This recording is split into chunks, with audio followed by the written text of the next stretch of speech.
And Paul Pierce, LeBron's arch rival and nemesis, is giving him the out-of-gas excuse right out of the gate? Are you kidding me?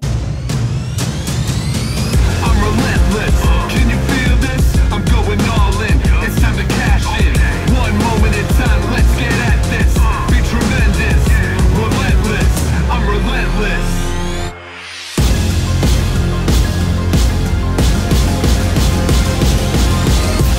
Here we go. This is the Skip Bayless Show, episode 110. This, as always, is the Undisputed. Everything I cannot share with you during the 2.5-hour debate show that is Undisputed. Today, I will tell you how LeBron bleepin' James, has turned my life into a living nightmare from which I will never, ever escape. I will tell you what I consider LeBron's greatest achievement. I will tell you my favorite NFL draft picks of this year and why I badly want the Cowboys, my Cowboys, to draft one of them a running back. I will tell you which professional athlete my quote-unquote daughter Hazel, our terror of a Maltese, reminds me of.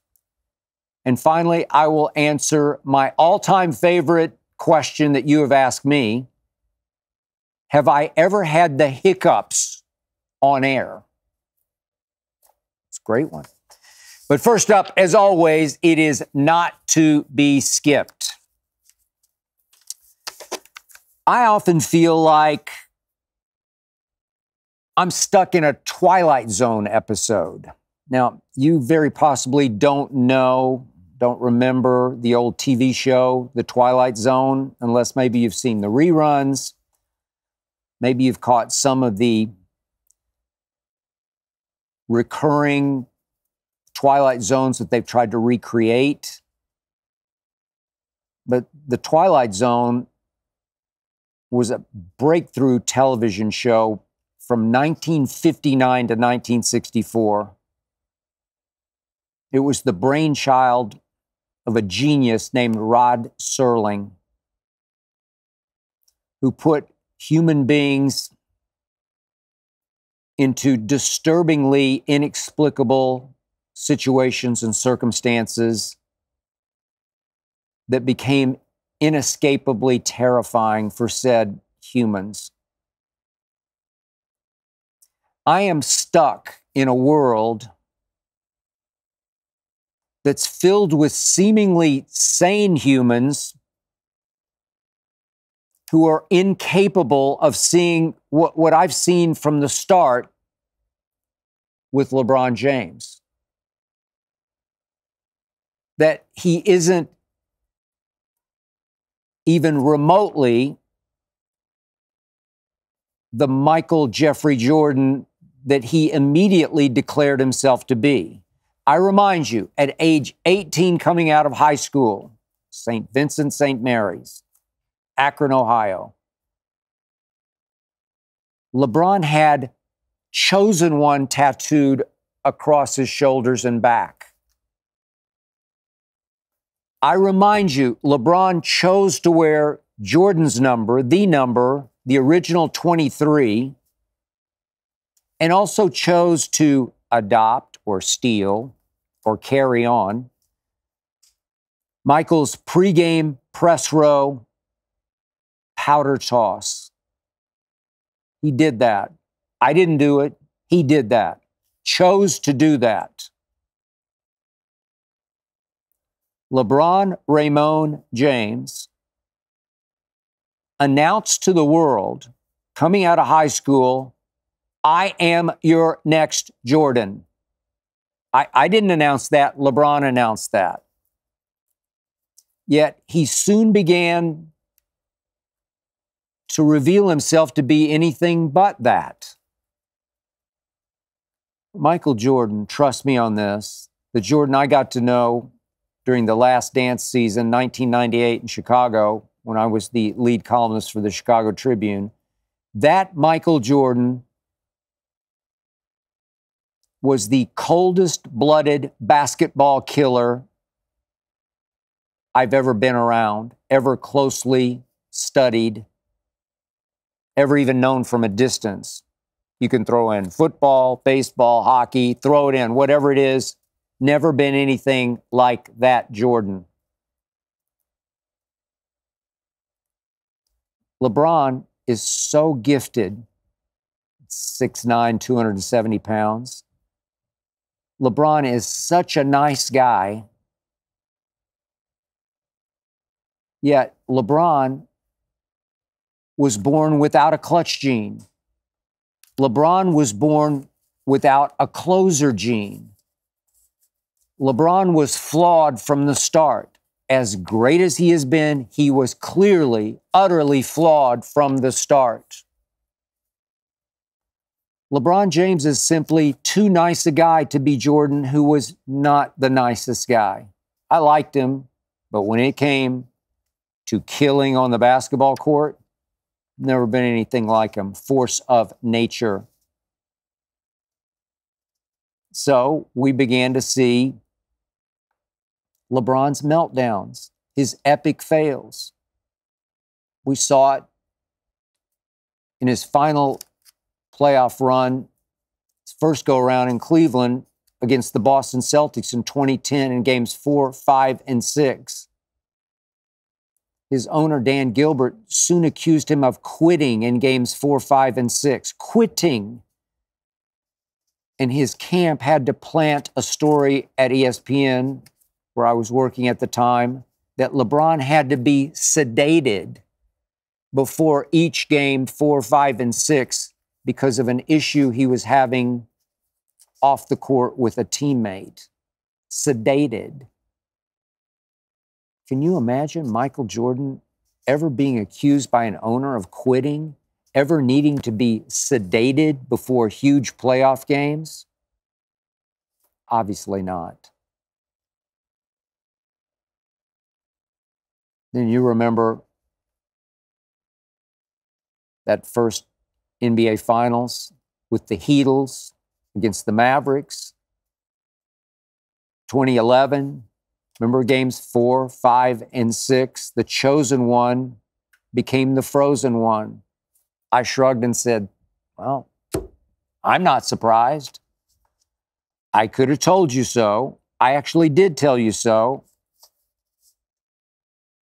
That happened. Then remember the last 5 minutes of Game 6 of 2013 when LeBron fell completely apart? 3 unforced error turnovers, missed the tying 3 near the buzzer, and Ray Allen saved LeBron's legacy. Remember that? It happened. Never happened to Jordan or Kobe or Magic, but it happened to LeBron. 2014, LeBron and the Heat got blown off the court by my San Antonio Spurs by a record finals margin in 5 games because LeBron had weirdly disappeared in games 3 and 4 in Miami. Weirdly unplugged, disconnected. Nobody said a peep about it except me. I could go on, but all I hear from the billions of blind witnesses out there, as I call them, the LeBron zombies out there, billions and billions, all those smiling, have a nice day, seemingly sane humans, just continue to smile at me and say, oh, come on. LeBron's much better than Jordan. No, he's not. No, he's not. No, he's not. Yet, the LeBron zombies delusionally defend LeBron. They make excuses for LeBron. They deflect blame off LeBron. No matter how much truth I tell, no matter how many facts I hit them over their heads with, they just shrug and smile and say, You're a hater. No, I'm really not. No, I'm not. No, I am not a hater.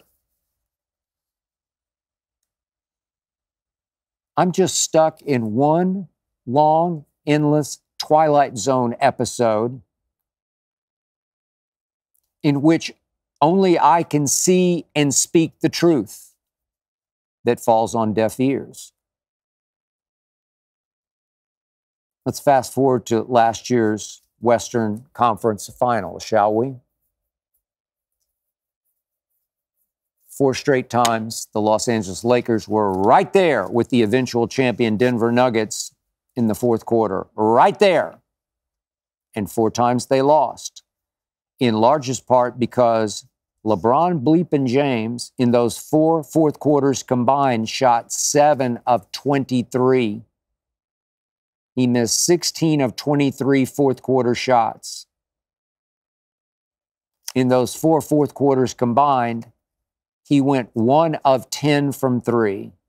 And by the way, quick side note, would you believe that in last year's playoffs, in the fourth quarters of last year's playoffs, LeBron went on a record playoff run, missing 19 straight three-point shots. Never been done before in the history of the NBA playoffs.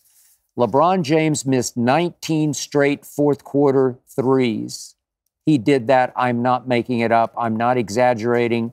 I'm not tacking on a few just to make my case. It wasn't actually 15 and I made it 9. No, it was 19 straight three-point shots that he missed. Which brought us to the closeout game here in Los Angeles, Game 4, as the Lakers got swept. Last 2 Laker possessions, LeBron bleeping James had the ball in his hands. The first time, couldn't make anything happen, and he went to his old trick. I'll just fade away and make this shot look virtually impossible so that nobody will criticize me for it because they'll just say, oh, that was a really tough shot. Well, you sort of backed into that tough shot by not forcing the action. He faded and he faded and he faded to his left until he finally shot a fall away nearly from the three-point line that hit nothing but backboard, as inside of backboard. And then he got a reprieve. He got one last chance, down 2 points, to tie it again. And to his credit, instead of pulling up and taking a nearly impossible degree of difficulty 3, never his forte, he did put his head down. For once, he put his head down and he drove it because LeBron James is the greatest driver of the basketball I've ever seen. LeBron James is ambidextrous, born left-handed, shoots right-handed, but can certainly use his left, maybe at the rim even better than his right, so he drove to his left. And Jamal Murray, the clutch closer for the Denver Nuggets, cut him off at the pass.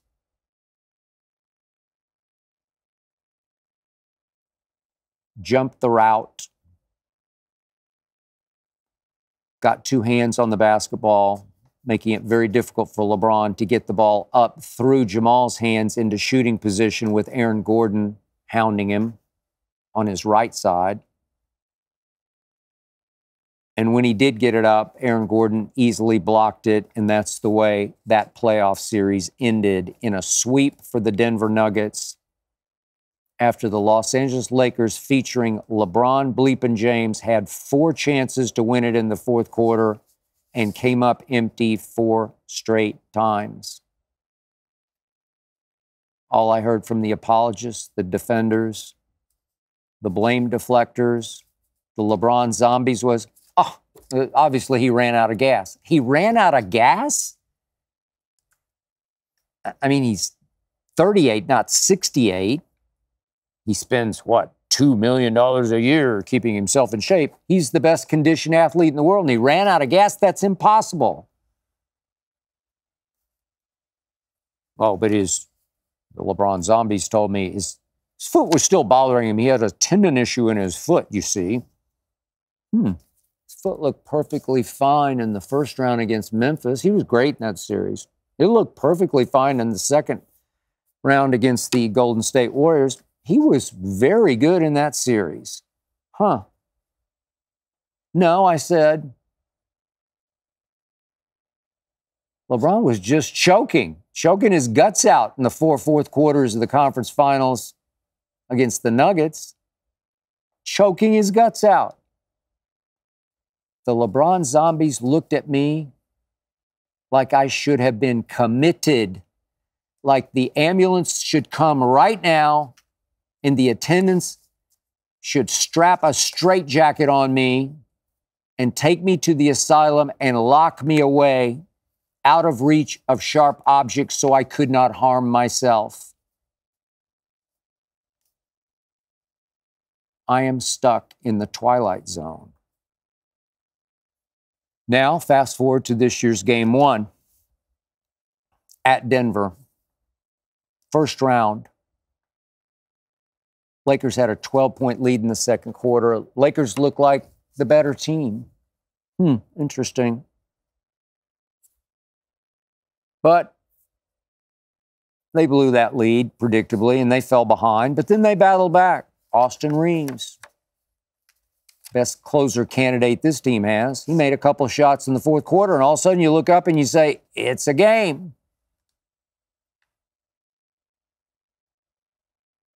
Guess what the quote-unquote king did? He often crowns himself. He should have punched himself right in the face to wake himself up. The king played the fourth quarter without actually playing. He was on the floor without participating. He checked out. So let me get this straight. The greatest scorer in the history of the National Basketball Association, a man who scored over 40,000 points, refused to shoot in the fourth quarter of a tone-setting Game 1 against the defending champions. Refused to shoot. I never seen anything like it before. Ever, never. I've been doing this a long time. Never seen anything like it. I've been covering the NBA since I covered the Lakers out here in Los Angeles back in the middle 1970s. I think I started in 76 for the Los Angeles Times. That's how far back I go. And yet, in all my days, I've never seen anything like what happened in the fourth quarter of Game 1, Lakers at Denver. What was he doing? Well, my first theory was, I actually let him off the hook here with this one, posted this one on Instagram and Twitter right after the game. He very possibly was pouting over all the criticism he had taken for his poor shooting in the combined fourth quarters of the Denver sweep in the Western Conference Finals of the previous year. Pouting probably because of my criticism, my relentless criticism, my valid criticism, my authentic and genuine and correct criticism. LeBron appeared to be pouting, saying, oh, well, you don't think I can close this game? You don't think I can do this? You don't think I have a clutch gene? Okay, then I'll just let them do it. The non-LeBrons. I'll just quickly pass the ball to Austin Reeves or to D'Lo, the coldest hand on the floor. Ended up going 1 for 9 from 3. LeBron kicked it right to him for the shot of the game with about 5 minutes remaining. Had a chance to cut it to 4. Did D'Lo. Lipped out a 3, predictably. Let them do it. Don't look at me. Look at them. Blame them this time. It's their fault. He was either pouting or he was afraid to shoot. One or the other. But I let him off the hook. I gave him a pass on the afraid to shoot, and I said he was pouting. I don't know anybody else who really criticized him except me, so maybe it was because of my criticism.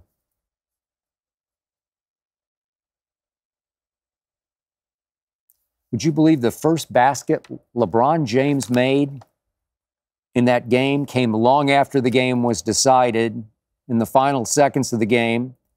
He drove to the bucket, for an uncontested layup that cut the lead from 13 down to 11. And for me, the final irony was that morning on Undisputed, when my man Paul Pierce said the Denver Nuggets would win this game 1 by 12, I said, I'll take 12 points for a dinner right now. And he said, done. I had 12 points and I was teetering because it was Denver by 13. And would you believe the King saved me? The King won me a dinner bet with his arch rival. His arch rival, his old nemesis from the Boston Celtics, Paul Pierce, who often guarded LeBron, who often made life difficult for LeBron by making it tough on him to score and by scoring on and over LeBron. Paul did the best job on LeBron on both ends of the floor I've ever seen at 6 feet 7 inches tall.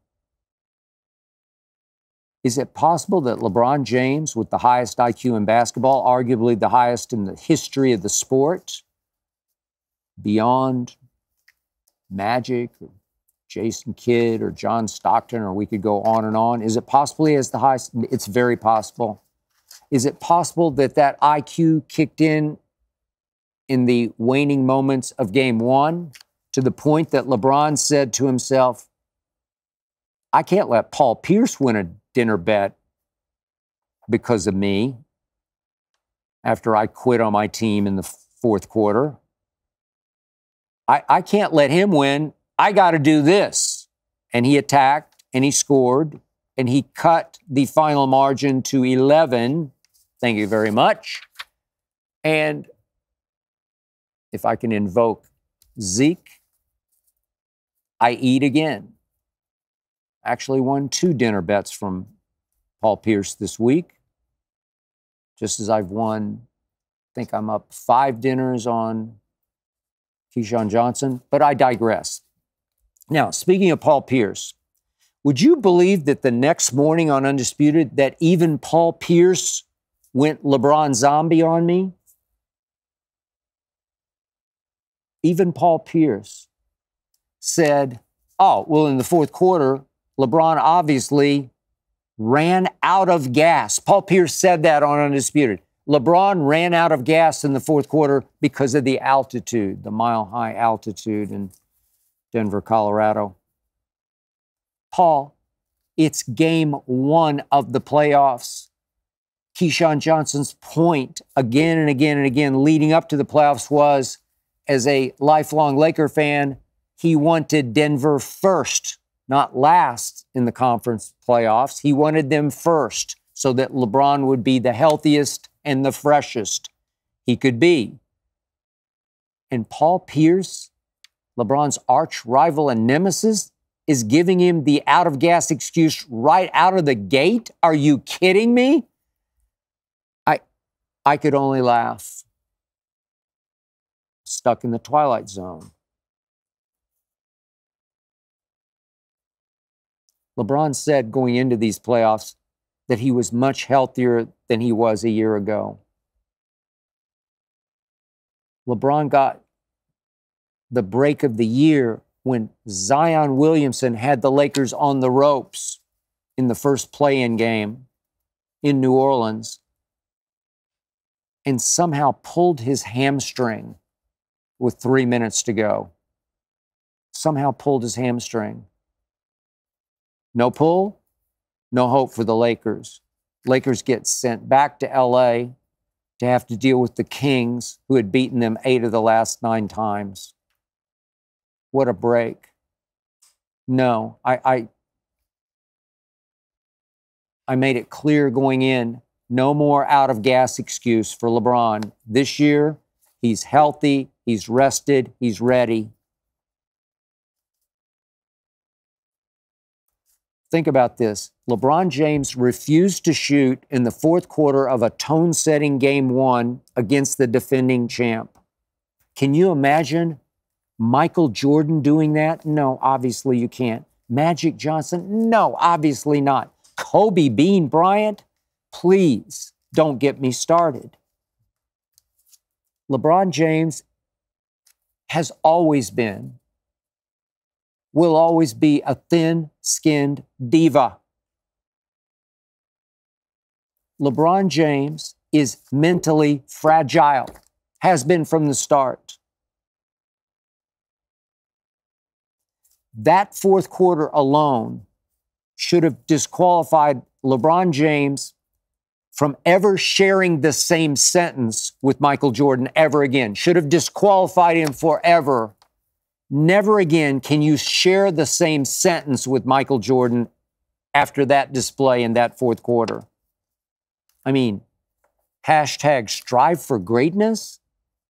How about hashtag strive for weakness? Which led us to Game 2 the other night. Lakers predictably had a 20-point lead in the third quarter because they can play with Denver. Anthony Davis can hold his own with Joker. In fact, he can outplay Joker as he did in the first half when AD went 11 out of 12 and scored 24 points. By the way, I'll quickly answer one of your questions at this point in the narrative. This is David from New York, who asks, who makes your all-NBA starting five this season? That's pretty easy. I'll start with Joker.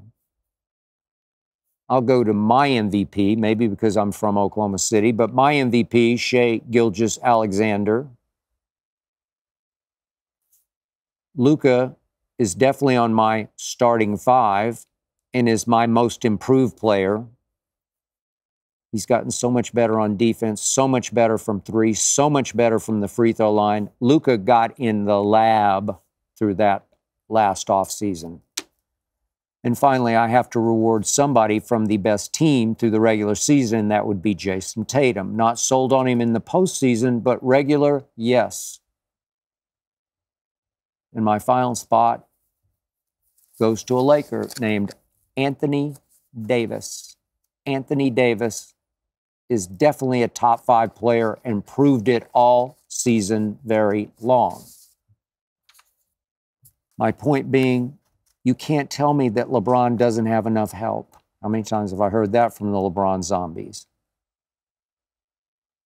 You can't tell me he doesn't have a co-star of the highest order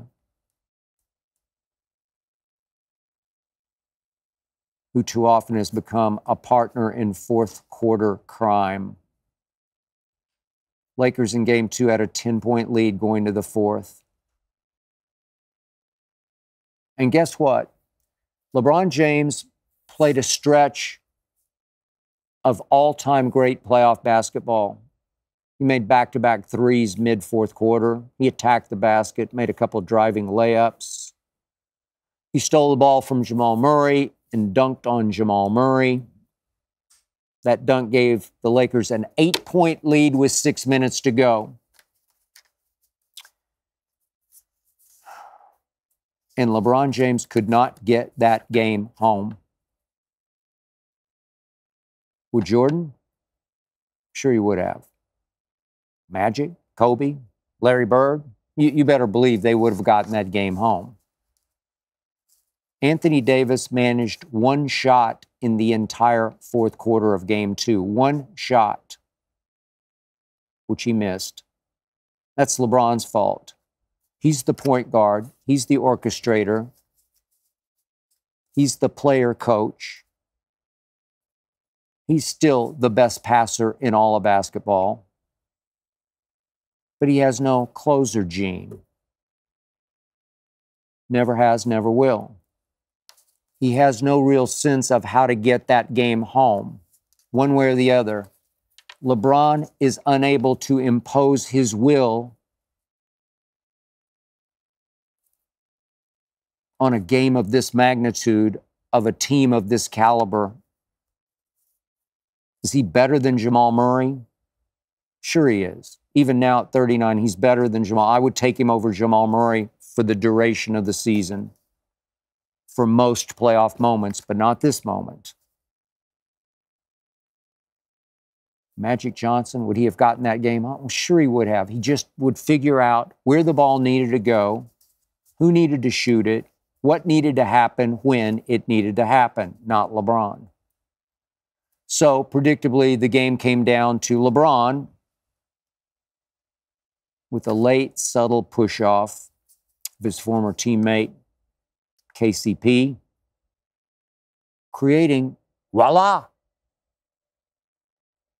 LeBron's own Michael Jordan Memorial moment. Remember Game 6, Utah, 1998? I was there, front row, press row. Michael stole the ball from Karl Malone, dribbled the ball up the floor, ignored Scottie Pippen calling for the ball on the wing. Nah, I got this.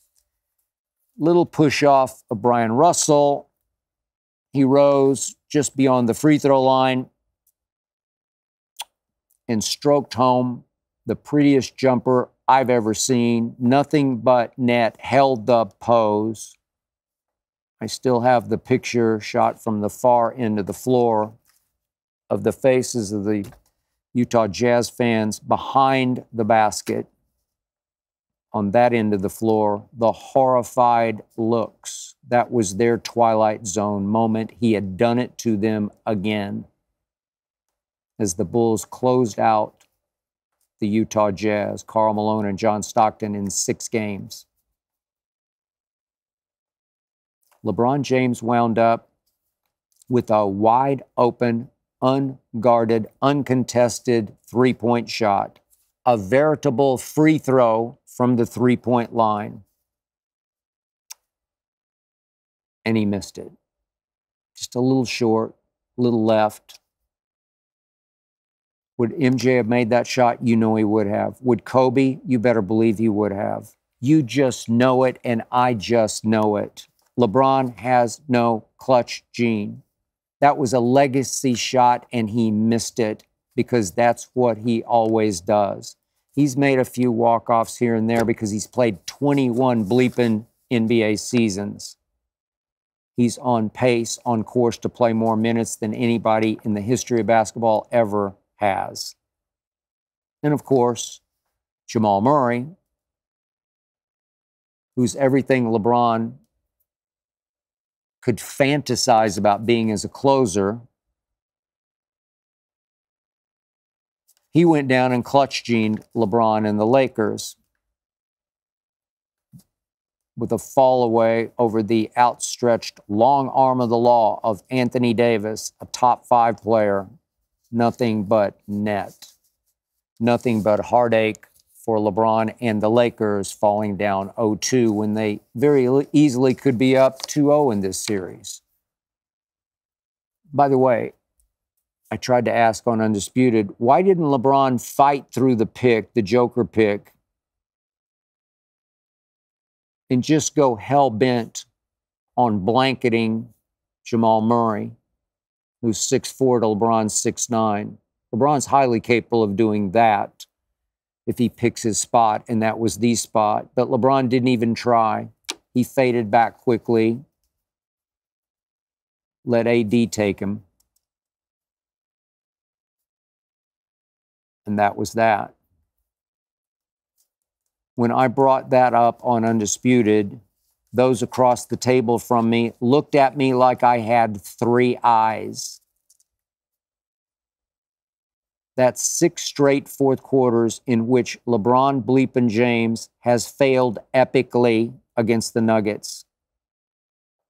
6 straight times, not 2 or 3, 6 straight times he has validated everything I have criticized him for and been condemned for. I am virtually certain that every word I am speaking right now, every word I have just recorded, will never, ever see the light of play The LeBron zombies are everywhere. They're all around me here at Fox. They will make sure this tape is destroyed before it ever gets posted. Right now, I am virtually certain I'm just speaking to myself, trying to assure myself it's going to be all right, when obviously it will never be all right. The rest of my born days, I will continue to criticize LeBron bleeping James, and no one will listen. This is Barry from Portland, Oregon, who asks, what do you consider to be LeBron's greatest achievement? Okay, fair enough. Let's look at the bright side for just a moment. I said this before, and I will reiterate that LeBron's greatest opportunity to pull off his greatest achievement came in June of 2015, the first finals against the Golden State Warriors, who had gone 67-15 that season. They weren't quite yet the Warriors. Obviously, no KD. They weren't sure of themselves just yet. Kevin Love had been lost to LeBron and the Cavs ahead of that finals. And in game one, in overtime, Kyrie was lost for the rest of the finals, the cracked kneecap. And in games 1, 2, and 3, LeBron James played the best 3 games I have ever seen him play. It was extraordinary. It was tour de force. It was all-time, all-time. It was 3 games averaging 41 points, 12 rebounds, and 8 assists.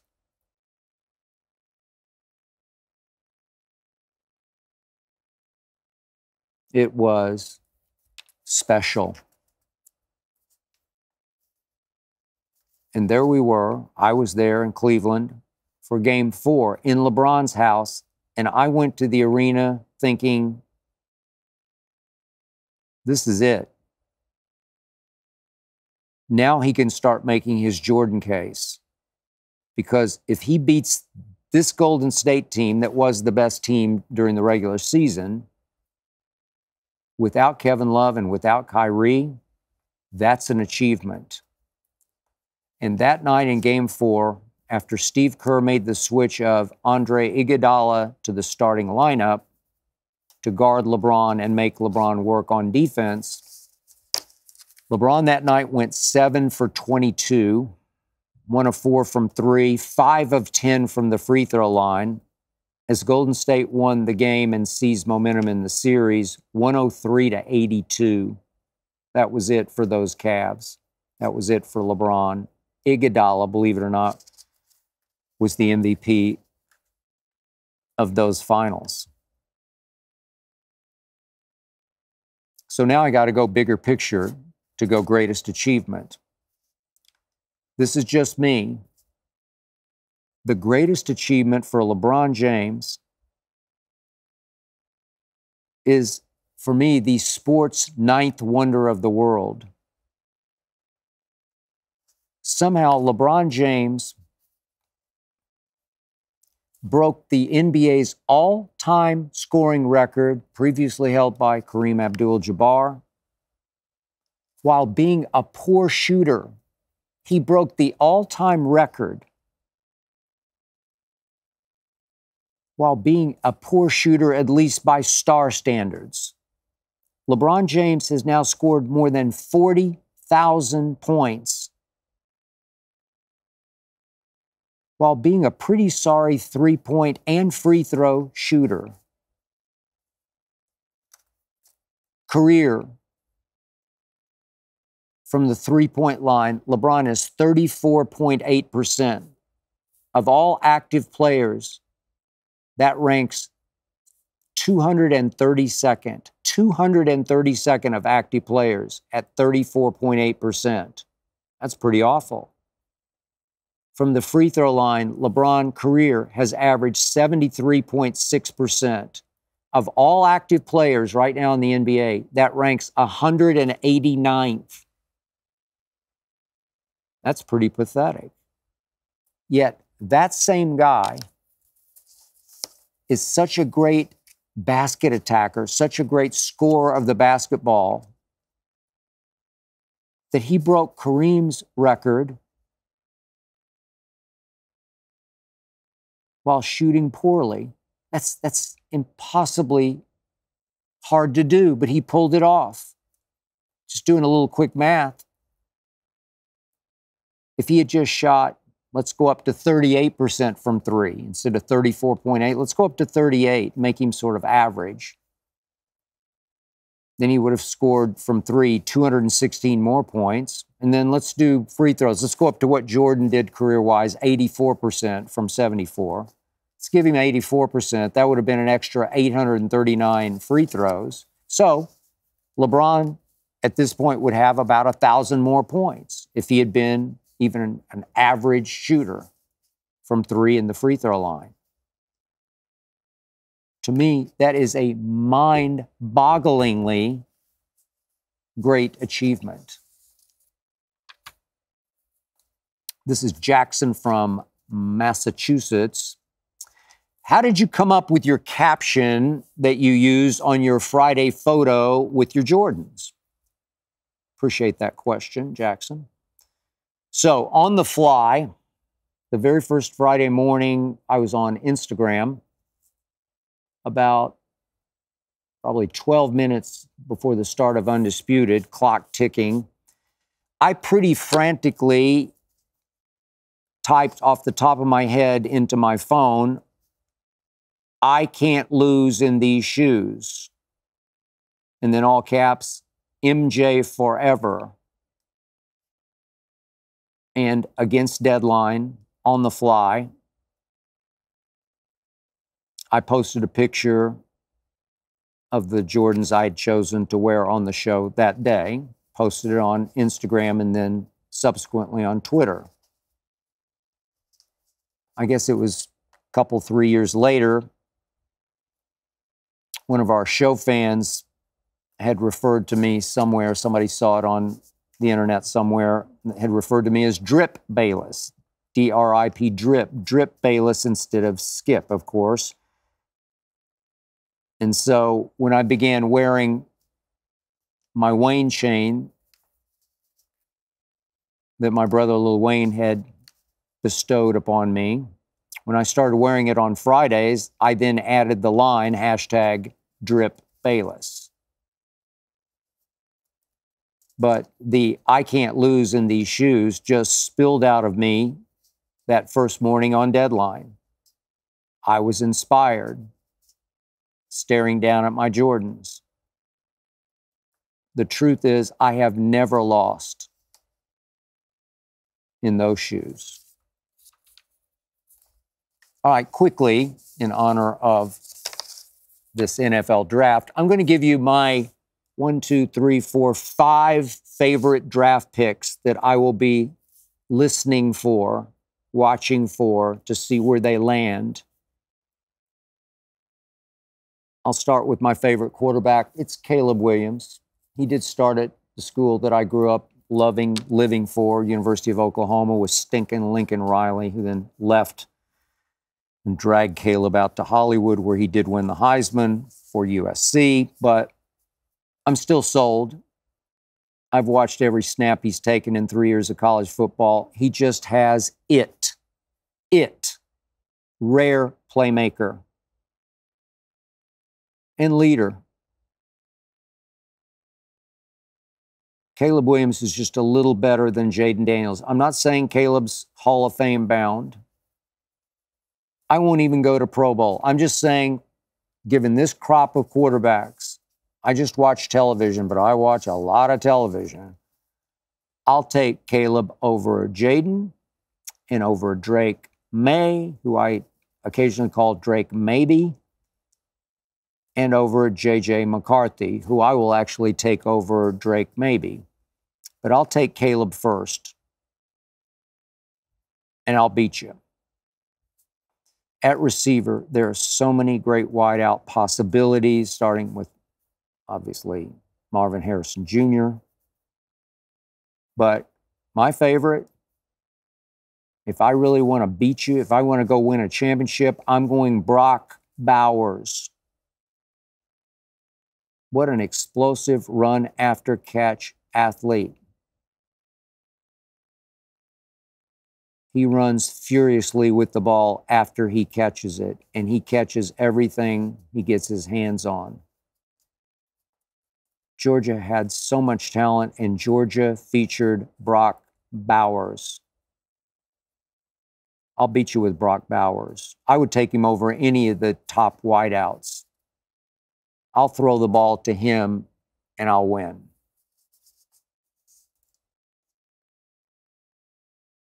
Let's go to defensive end.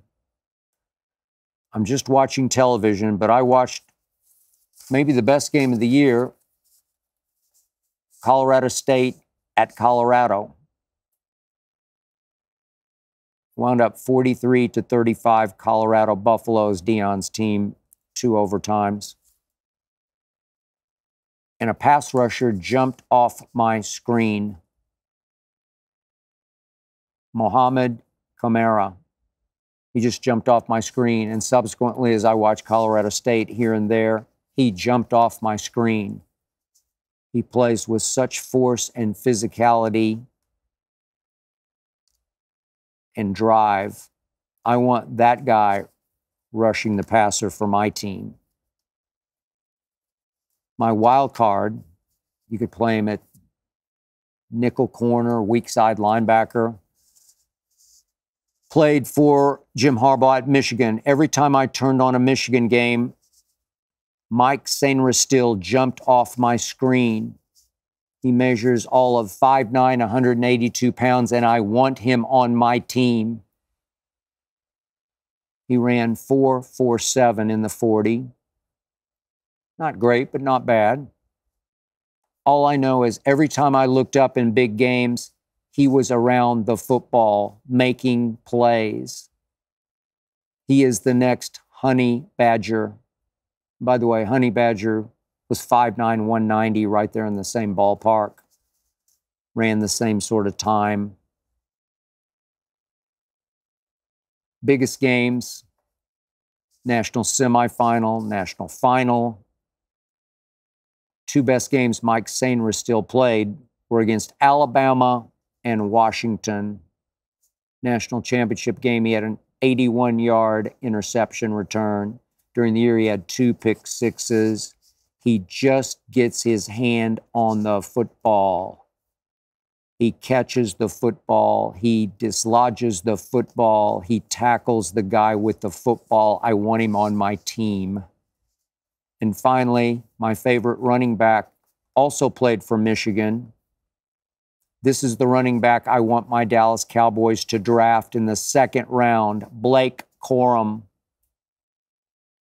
He's got some Emmitt in him. I'm not saying he's going to be the next Emmitt Smith, but he's got some Emmitt in him. Emmitt measured 5'9", about during the dynastic years. He played at 205. Blake is 5'8", 205. Blake ran 4.5 in the 40. Emmitt at his pro day at Florida ran 4.53. Same guy, same body type, same elusivity, same hard to see, hard to tackle that I saw from Emmitt running behind those elephantine offensive linemen of the dynastic 90s Cowboys. You couldn't find him until he was 7 yards into your secondary. That's Blake Corum. He was hard to get on the ground. Against Alabama, his biggest runs came in overtime. He wound up 19 for 83 yards with a big touchdown, caught 2 balls for 35. Against Washington National Championship game, he went 21 for 134 and 2 more touchdowns. Remember the Penn State game in which J.J. McCarthy threw 0 passes in the second half? The game at Penn State, first one without Harbaugh as he was suspended. Blake Corum went 26 times for 145 yards against Penn State at Penn State and 2 touchdowns. I want him in my backfield for my Dallas Cowboys. I wouldn't mind him wearing 22 for my Dallas Cowboys. This is Nick from San Diego. What football or basketball player does Hazel remind you of? Okay, for the uninitiated, Hazel is our quote-unquote daughter. She's our now 7-year-old Maltese. She runs our household. She runs our lives.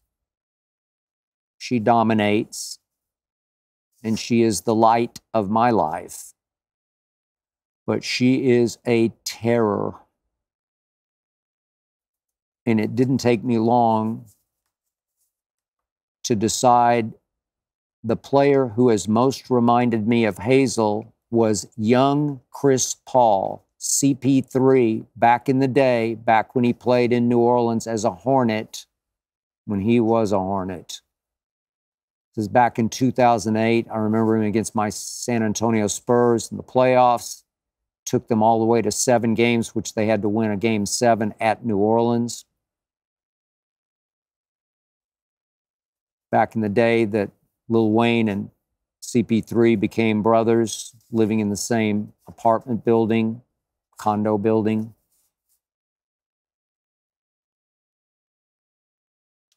My Spurs barely survived that game 7 in New Orleans. It was, so to speak, a dogfight to the wire because CP3, the young one, the early one, was a pit bull. He was psycho. He was a force of nature. I don't believe he was even 6 feet tall, maybe 5'11 and a half, but he played so much bigger than he was and is. Off the court, Chris Paul could be such a nice guy, ended up being the leader of the Players Association, the president, so mild-mannered, so likable, so cameragenic in all those State Farm commercials as both Chris and Cliff Paul. But on the court, that Chris, screw loose. That Chris would cheap shot you below the belt. That Chris, dating back to his days at Wake Forest, would smash you in the testicles to get an edge on you. He wanted to win so badly, he would go to just about any length with that screw loose. It seems so shockingly out of character.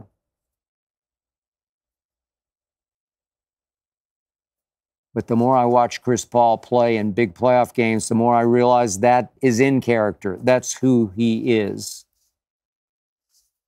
And that is my Hazel. She plays so much bigger than she is. She weighs all of 10 pounds. But she plays with 100-pound force, trust me. When she stretches out at night, she's long, much longer than you would think. Yeah, she can ball up into a little 10-pound ball. Man, when she stretches, when she goes, when she attacks, she goes from sweet to fierce. She is afraid of nobody and no dog. Doesn't matter the size. As we walk her in our gated community, German Shepherds, Siberians, doesn't matter. She wants a piece of them. Like Chris, extremely intelligent, but one big screw loose. Even now, just last night, I'm busy watching the NBA playoff games, getting ready for Undisputed. Ernestine tries to take her for her sort of early evening walk. She just goes crazy. She gets so excited, she can't restrain herself. She won't do it to me. She knows I won't accept it, but Ernestine loves her to a fault. Ernestine grew up with a father who was tough on his children. I say, well, just even take like a newspaper, smack her on the kisser. You have to do something to say, no, that's not acceptable. But Ernestine won't, so she bites her. She's biting out of joy. She wants to go outside. If Ernestine does decide, though, to leave without Hazel, Ernestine will bite her to restrain her. She will bite. She is something, that Hazel. She is my little CP3. She is very, very rare, as is he. Troy from Iowa asks, what do you consider to be your worst habit? Okay, I do have a couple of sort of personal life habits I'm not proud of. Maybe I have fewer than most. I'm a raging perfectionist. Tried to give myself a little bit of a break with my quote-unquote bad habits. But in my eyes, my worst habit times 1,000, one that tortures me, haunts me, costs me sleep at night, more than I can explain to you, is the fatal flaw in my golf swing. You can laugh if you want, but it's the fatal flaw in my golf swing. It's my maddening inability to shift my weight at the top of my backswing from my right foot onto my left foot. That little move is essential. For anyone out there who knows golf, they know I'm right. It's essential for hitting solid iron shots, compressing the golf ball with your irons. Instead, I sway because somehow in my brain I'm thinking if I go backward, I can hit it harder as I go forward. I sway to a fault, and I wound up getting stuck on my right foot, hanging back, falling back, losing my balance and my power, resulting in a weak pull hook every single time. I'm talking about dive bombers that go nowhere quickly.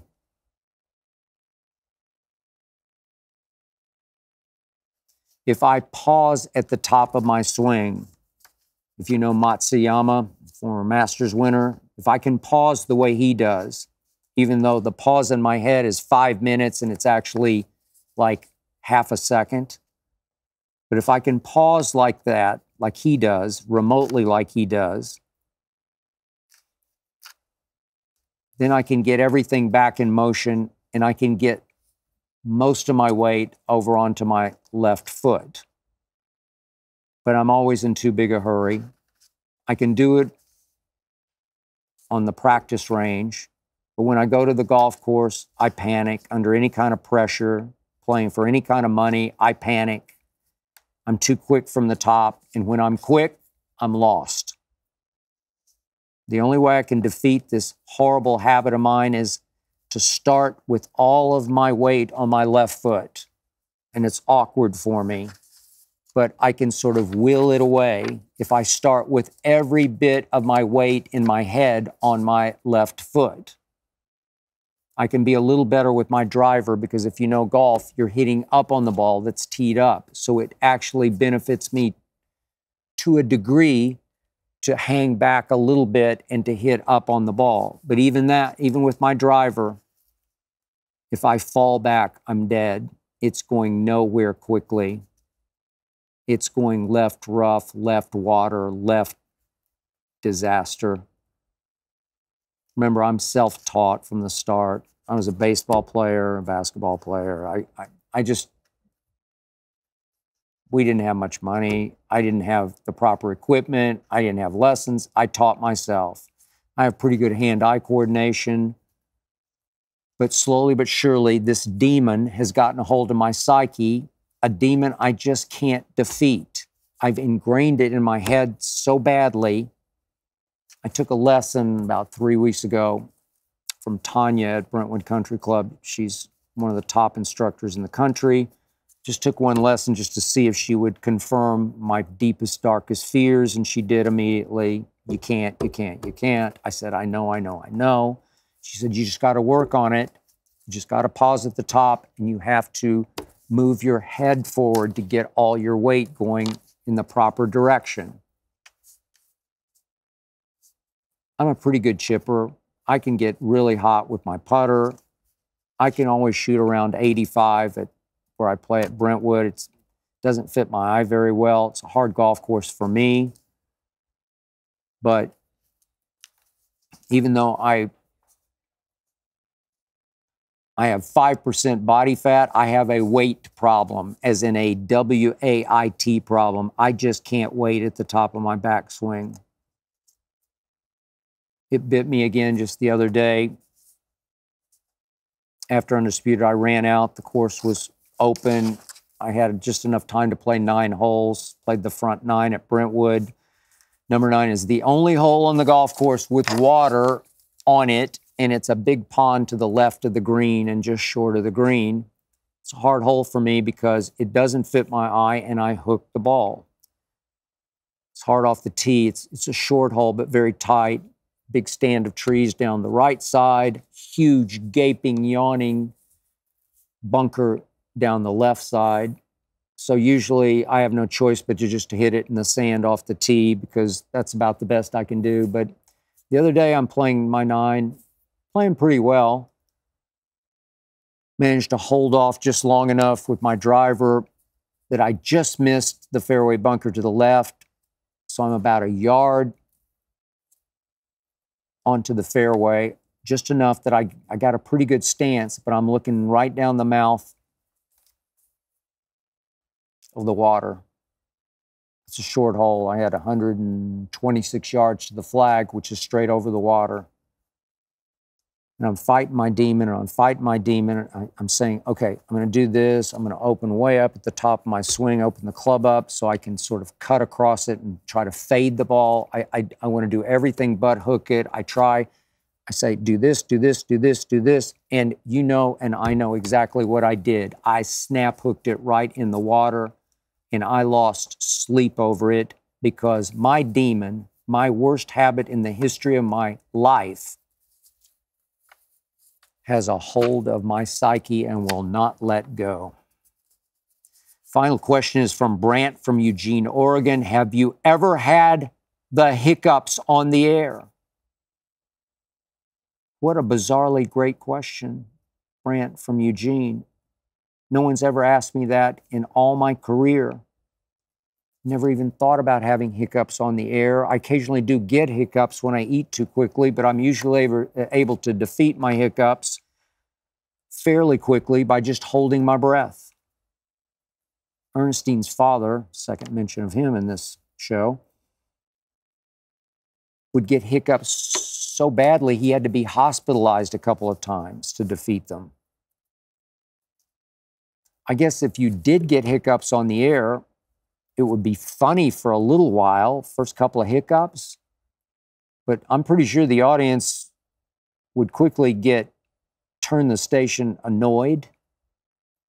So if I did get hiccups, which I haven't, but if I did, I just have to sit out until they subsided. I mean, it would be incredibly embarrassing, but it does remind me of one show I did on cold pizza back in the day, 2005 maybe, in which I lost my voice the night before. First and last time in my life, knocking on some wood here, that I lost my voice. I tried everything to get it back, but I could only croak. So Pete McConville, our coordinating producer at the time, said, well, why don't you go ahead and do what we call First and 10, our debate segments with Woody Page and Jay Crawford. He said, why don't we just make you some signs and you can just hold up your answers? Yes, no, maybe, duh. I don't know. We had 4 or 5 different signs, and we muddled through our 4 debate segments that day in our 2-hour show with me just holding up the signs. And it was funny, and it actually worked. Now, the punchline to the story is the great John Walsh, who had run ESPN for years and years. Mark Shapiro was in charge at that point, but he came to Cold Pizza a couple of weeks later to critique one of our shows. We sat down with him, and he calls up the show on the monitor that we're watching, and it was my sign language show. And I said, John, how can you critique this show? I don't even speak.